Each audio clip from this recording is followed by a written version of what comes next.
It was a noisy, busy afternoon in Jonah's barbershop. The shop buzzed with voices and laughter as men sat in a line, waiting for their turn to get a haircut. Jonah, the barber, was sharp and focused, snipping away at a customer's hair. When he was done, he brushed off his apron and looked up with a smile. "Next," he called out. But then, something unexpected happened. Two men stood up at the exact same time. "I'm next," said one man confidently, stepping forward. "No, I'm next," the other man barked, crossing his arms. Everyone in the shop turned to watch. The air grew thick with tension. The first man jabbed his finger at the other. "I came here before the shop even opened. I waited for a while, but I had to step out for something. I should be first." The second man scoffed and shook his head. "Prove it. Anyone can say they came early. I've been sitting in this line like everybody else." The men's voices grew louder and louder. People in the shop leaned forward in their chairs, their eyes darting back and forth between the two like they were watching a tennis match. Jonah sighed and raised his hands to calm them. "Enough," he said firmly. "If you two can't decide who goes first, then neither of you will get a haircut. Today, you can both leave my shop." The two men stood there, shocked. Their faces turned red, but they had no choice. Slowly, they shuffled out of the shop, muttering under their breath. The rest of the afternoon passed quickly. Jonah worked tirelessly, one customer after another. The line seemed endless. By the time the sun began to set, there were still 5 men waiting, but Jonah had to stop. "I'm sorry," he said to the remaining men. "It's late. Come back tomorrow." As the last of his customers left, Jonah locked the door behind them. The shop was quiet now, except for the soft sound of his broom sweeping the floor. He moved carefully, sweeping up tiny clippings of hair that had fallen all day. He swept them into a small pile and scooped them into a little bag. But then, something strange happened. A sleek black luxury car pulled up right outside his shop. Its shiny surface gleamed under the dim streetlights. The windows were so dark, you couldn't see who was inside. Jonah froze for a moment, staring at the car. Then, as if he had been expecting it, he grabbed the small bag of hair and stepped outside. The back window of the car rolled down slowly, revealing an old man. His face was pale and wrinkled, and his eyes were cold and piercing. He didn't say a word. He just looked at Jonah and then at the bag in his hands. Jonah handed over the bag without hesitation. The old man took it, his bony fingers gripping it tightly. A faint, eerie smile appeared on his face. "Good," the man said in a low, raspy voice, without another word. The car window rolled back up, and the car drove away into the night. Jonah stood there for a moment, watching the car disappear down the street.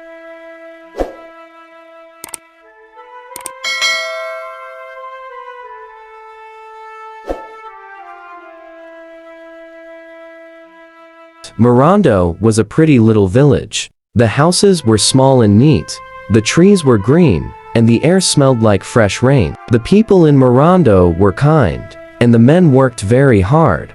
But there was a big problem in Mirondo. No matter how hard the men worked, they stayed poor. They farmed, sold things, and even tried their hands at new jobs, but it never helped. They just couldn't make enough money. Some days, they didn't have enough to eat. The young men in Mirondo tried to escape the problem. They packed their bags and left for the big city, hoping to find better luck there. But guess what? After a few months, they would come back home empty-handed and sad. It was like the city didn't want them to succeed either. The more this happened, the more people started to lose hope. Many young men began drinking too much and smoking all day. They would sit around doing nothing. Soon, Mirondo was filled with drunk, unhappy men. The villagers whispered about it behind closed doors. Some people said it was bad luck. Others thought there was a deeper, scarier reason why the men in Mirondo were always failing. In the middle of Mirondo was a small, busy market. The market was always noisy, with people selling food, clothes, and little trinkets. Right there, in the middle of the market, was Jonah's barbershop. Jonah's shop was always packed with people. Men lined up outside the door, waiting their turn for a haircut. Jonah was very good at his job. His hands moved fast and smooth, and his haircuts made every man in Mirondo look sharp and handsome. Over the years, other people in Mirondo tried to open barbershops too, but no matter how hard they tried, nobody wanted to go to them. They all wanted Jonah to cut their hair. Some of the barbershop owners gave up after a few months. They closed their shops, angry and confused. It wasn't that Jonah's shop was fancy, it was small and simple, but people just wouldn't go anywhere else. It was a quiet evening in Mirondo, and the sky was darkening. The market was almost empty now, and Jonah had just finished another long day at his barbershop. He stretched his arms and yawned. "Tom, I'll be back in a minute." "Don't go anywhere," Jonah said, heading to the small toilet at the back of the shop. Tom, Jonah's shop assistant, nodded and sat on the chair, looking around the messy shop. There were tiny bits of hair all over the floor and chairs, and it looked untidy. Tom sighed. He thought to himself, why not clean up while Jonah is gone? Tom grabbed the broom and started sweeping. He worked quickly, humming a little tune to himself. Soon, the shop was spotless. Tom smiled proudly. The place looked so clean and fresh. But when Jonah came back and saw the clean floor, his face changed. His eyes widened, and his smile disappeared. "What is this?" Jonah asked, his voice sharp. Tom stood up quickly. "Oh, I swept the shop for you, sir.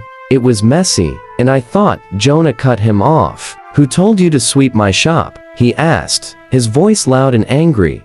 Tom blinked, confused. "I just wanted to help. The place looked dirty, and I was waiting for you to come back. I thought, instead of sitting and doing nothing, I could tidy up," he said nervously. Jonah stepped closer, his face serious. "When you started working here, didn't I tell you your job is to help with other things? Didn't I say you should never sweep this shop? Was that so hard to understand?" Tom looked at the floor. He didn't know what to say. Why was Jonah so angry about something as simple as sweeping? "Where is the dirt you swept off the floor?" Jonah asked suddenly.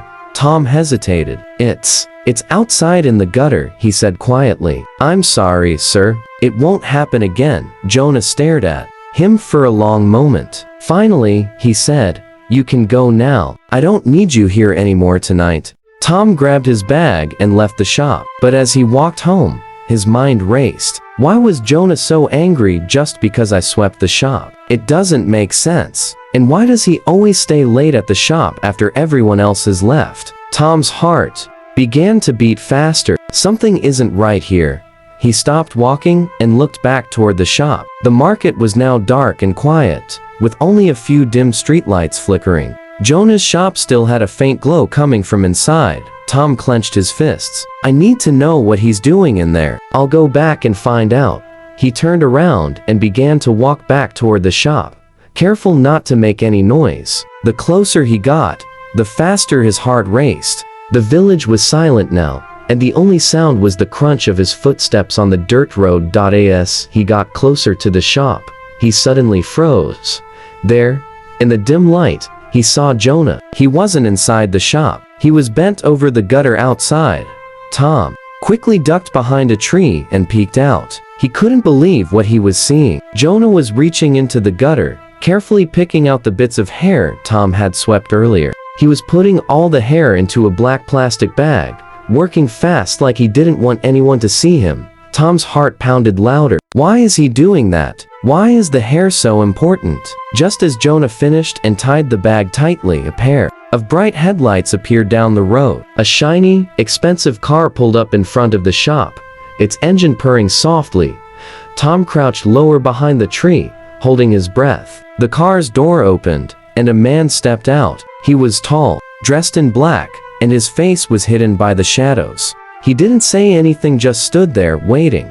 Jonah walked up to him and handed over the bag of hair. The man took it silently, nodded, and got back into the car. The door closed with a soft thud, and the car drove off, disappearing into the darkness. Tom felt a shiver run down his spine. What's going on? Why would anyone want a bag of hair? Jonah turned back to the shop, locking the door behind him. As he was locking it, Tom quickly ran away, his feet moving as fast as they could. He didn't stop until he reached his house, his chest heaving. That night, Tom couldn't sleep. He lay in bed, staring at the ceiling.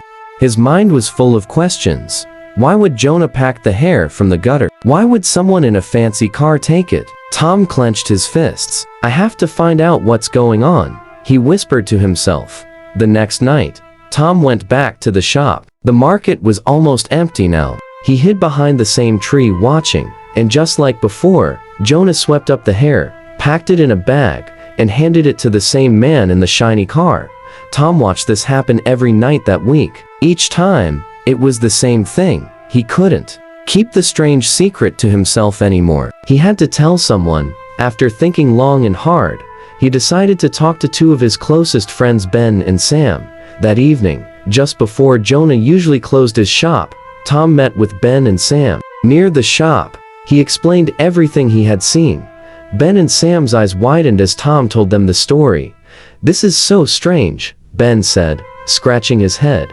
They all agreed to hide and watch. As usual, Jonah swept up the hair, packed it in a black plastic bag, and handed it to the man in the shiny car. The three friends stayed hidden, their hearts pounding as they watched. The next morning, Tom, Ben, and Sam couldn't stop talking about what they saw. They decided they needed more help, so they told some of the other youths in the village. At first, no one believed them, but after hearing how serious they were, a group of 15 young men agreed to help. That night, just as Jonah was about to close his shop, the group hid nearby. They watched as the shiny car pulled up and Jonah handed the bag of hair to the old man inside. Now, Tom whispered to the group. The youths sprang into action, running down the road. They dragged big wooden logs and sticks into the street to block the car. The car screeched to a stop, and the driver honked the horn. The young men surrounded the car. Get out, one of them shouted.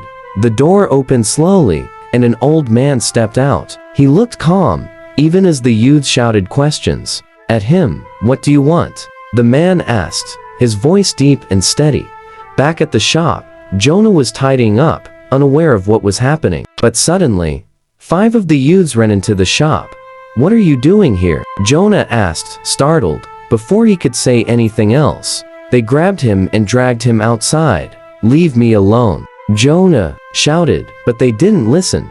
They brought Jonah to the old man and made both of them sit on the ground. The rest of the youths surrounded them, their faces angry. One of the young men pointed at the old man. What do you do with our hair? He shouted. Another boy opened the car door and pulled out the plastic bag full of hair. He held it up for everyone to see.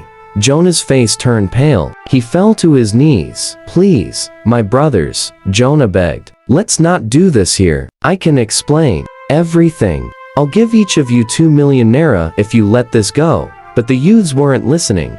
One of them slapped Jonah hard across the face. We don't want your money. Tell us the truth. Jonah's lips trembled. His voice cracked as he spoke. Okay, I'll tell you. I sell the hair to this man, he said, pointing to the old man. He uses it for rituals. He's a very rich and powerful man in the city. He pays me a lot of money for the hair. Jonah started crying. Please, I'm sorry. I'll share all my money and land with you, just don't tell the rest of the village. Before he could say more, another slap landed on his face. The old man stayed quiet, refusing to say a single word. No matter how much the youths shouted at him, he just sat there with his head down. The villagers were getting angry, so they decided to take matters into their own hands. Let's take them to the village square, someone shouted. The crowd agreed. They dragged Jonah and the old man to the middle of the square, tied them to a big tree, and kept guards watching them all night. The next morning, the news spread like wildfire. Everyone in the village had heard about Jonah's secret. By the time the sun was high in the sky, the square was packed with people old and young, men and women, all whispering and murmuring. What did they do? A little boy asked his father. They're hiding something evil, the father replied. The village elder stepped forward and demanded the truth. Speak now, one of them shouted. Jonah looked scared. His hands shook, but he stayed quiet. All eyes turned to the old man. At first, he stayed silent, staring at the ground. But as the crowd grew louder, he finally spoke. His voice was low and heavy, like a secret he didn't want to share. I was desperate, the old man began. I wanted to be rich, but no matter how hard I worked, I had nothing. The crowd leaned in closer, holding their breath. Then one day, a friend told me about a powerful cult group. He said they could make me rich beyond my wildest dreams. The old man paused, and his face looked like he was remembering something terrible. When I joined, they told me I had to bring sacrifices to their shrine. Each person in the group was given a different task. Some had to bring women's underwear. Others had to bring diapers, nails, condoms, or hair. My task was to bring hair. The more hair I brought, the richer I became. Gasps filled the square. Some people held their hands over their mouths in shock.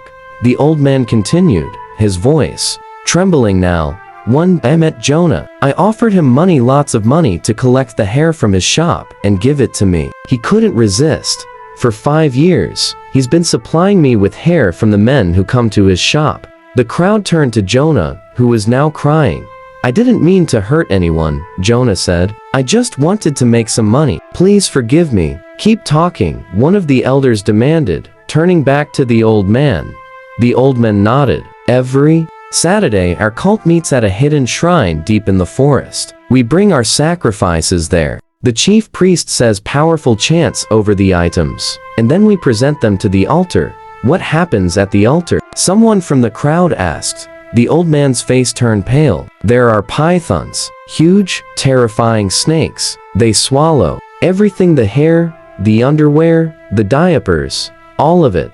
Once the snakes take the sacrifices, the people the items belong to will never succeed in life. Their destinies are stolen, and we grow richer. The crowd erupted in anger. People shouted at Jonah and the old man, calling them evil and wicked. I'm sorry, I'll give you all my money, Jonah cried. Please don't hurt me. But no one was listening. Just then, the sound of sirens broke through the chaos. The police had arrived. The villagers explained everything to the officers, who quickly arrested Jonah and the old man. Take us to the shrine, the police said. That Saturday, the old man led the police, along with some villagers, deep into the forest. The path was narrow and dark, with thick trees on both sides. Everyone felt nervous as they walked, but they knew they had to see the truth. Finally, they arrived at the shrine. It was a creepy place with strange carvings on the walls and a large, dark altar in the middle. The chief priest and other cult members were already there, preparing for their ritual. The police surrounded the shrine. Nobody move, one officer shouted. The cult members tried to run, but the police caught them all. The chief priest stood frozen, clutching a strange staff in his hands. What do we do with the shrine? One villager asked. Burn it, the crowd shouted. The police poured kerosene all over the shrine and lit it on fire. Thick black smoke rose into the sky as the flames roared. The villagers watched until every last piece of the shrine was destroyed. Then they returned to the village, feeling a new sense of hope. That year, everything changed in Zund village. The men started to succeed in their businesses. Young people who had left the village came back with money and success. Even the farmers had better harvests than ever before. The people of Zund celebrated their freedom and thanked the brave youths who had uncovered the truth. Peace and prosperity returned to the village, and the dark days were left behind forever. Dear viewers, what lessons did you take away from this dramatic tale? We'd love to hear your thoughts in the comments below. If you enjoyed the story, give us a thumbs up, share it with friends, and hit that subscribe button. Don't forget to turn on notifications so you never miss out on our latest updates. Thanks for watching, and stay blessed.